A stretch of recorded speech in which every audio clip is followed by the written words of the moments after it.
Welcome back, everybody.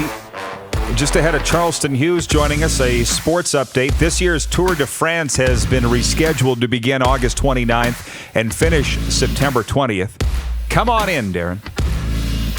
The famed cycling event couldn't begin June 27th as scheduled due to coronavirus.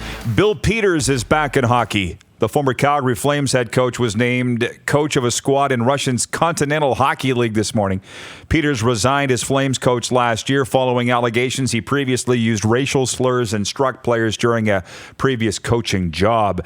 The San Francisco Giants, Oakland A's, and Arizona Diamondbacks are reportedly participating in a study of the coronavirus. The plan is to test hundreds of people, including players, for antibodies. Stanford University is also said to be one of the institutions running the study. With winter loosening its grip on Alberta, the province's golf industry is lobbying to let courses open with protocols and restrictions to prevent the spread of COVID-19. Calgary's Barry Ellert, who owns multiple courses, says golf can help be part of the solution regarding the pandemic. Some courses in BC are already open. This sports update for Richie Roy and Big Time Game Shows. Make sure to play their Sports Edition trivia show live on Facebook at Big Time Game Shows. Search it out, and it's Saturday, April 18th at 1 p.m. Central Standard Time. So much fun. Look it up right now. Big Time Game Shows. It looks like a 70s Vegas show. You've played it. You play along right off your phone on Facebook Live. It's what we're doing, but it's the game show version. Big Time Game Shows. Follow it Saturday at 1 o'clock. Where do we go as we await Charleston Hughes? I got a few messages here that I should read. One from the 541. How do I get into the podcast? I try to write them back, but this is a new phone. I don't really know how to operate it. rodpeterson.com/listen live, and you'll find it. I guess I could write him back that. Read the one from Sask Snowbeef. Here's one. Chad from Yorkton writes in, Prairie Mobile text line. With Manitoba and Saskatchewan drastically lowering the number of COVID cases, have all of the CFL teams play out of Mosaic and IGF, Investors Group Field. It'll be on the teams to get players and staff tested. No negative test. No playing. Friday and Saturday doubleheaders. Bus travel between cities, so no chance of contamination. So your thoughts on that in a second. Okay. And from Devin, Prairie Mobile text line, he says, good morning. I have looked high and low for a nomination process for the Plaza of Honor. How does one go about nominating former Riders president Phil Kershaw? That is so long overdue. Well, Devin, I can send you John Lynch's email. That's about the only way to do it. There's no formal process to nominate somebody for the Plaza of Honor. On the committee, I was just thinking about this the other night. John Lynch, John Lipp, Rob Vanstone, Roger Aldegg, Carm Cartieri. Get a hold of one of those guys. I'd be stunned if Phil Kershaw isn't already in the Plaza, but you would know better than me if he's not. Brent Stephen writes in and says, boomer, Rod. I'm not a boomer.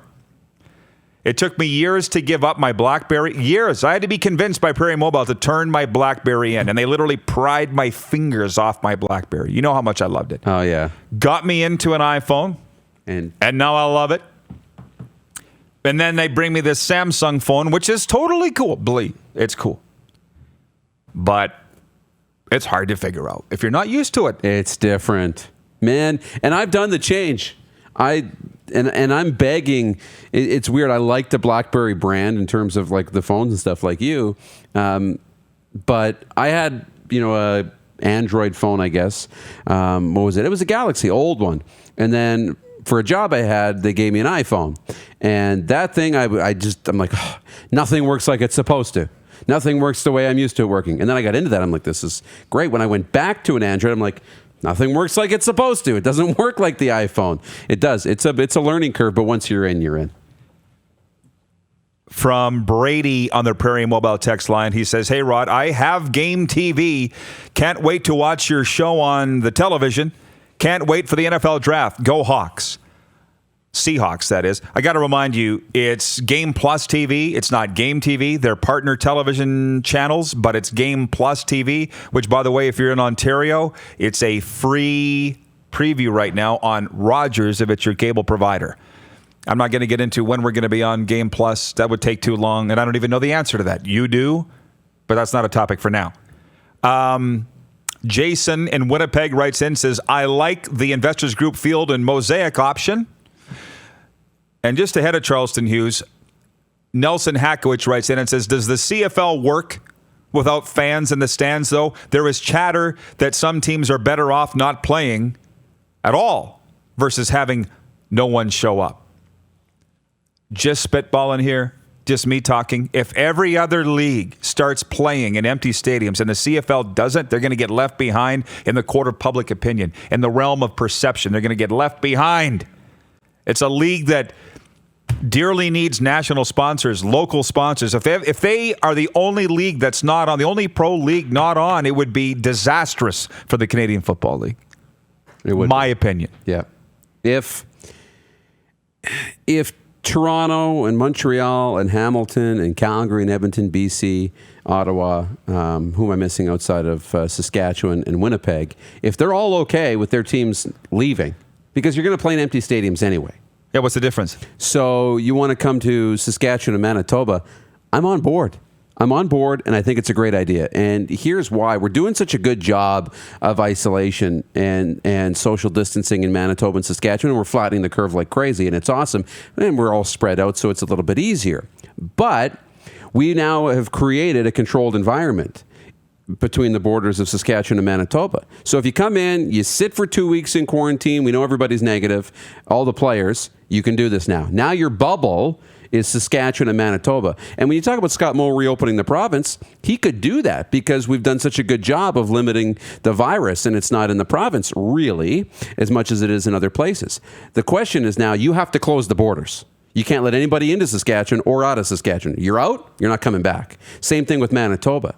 So if you close the borders of Manitoba and Saskatchewan, now you can reopen business within the province. You can have fans go to the games. Players are fine because you know that you've done a great job of social isolation and the disease isn't there. Maybe you don't let the senior citizens come to the games because they're more at risk, or you do something for that. But if you close the borders, you could do it. You could have fans to the stands. You could play 2 or 3 games a week, do what you needed to do in Saskatchewan and Manitoba, travel freely between the 2 provinces, and it could work. You're watching Rod Pedersen On Demand.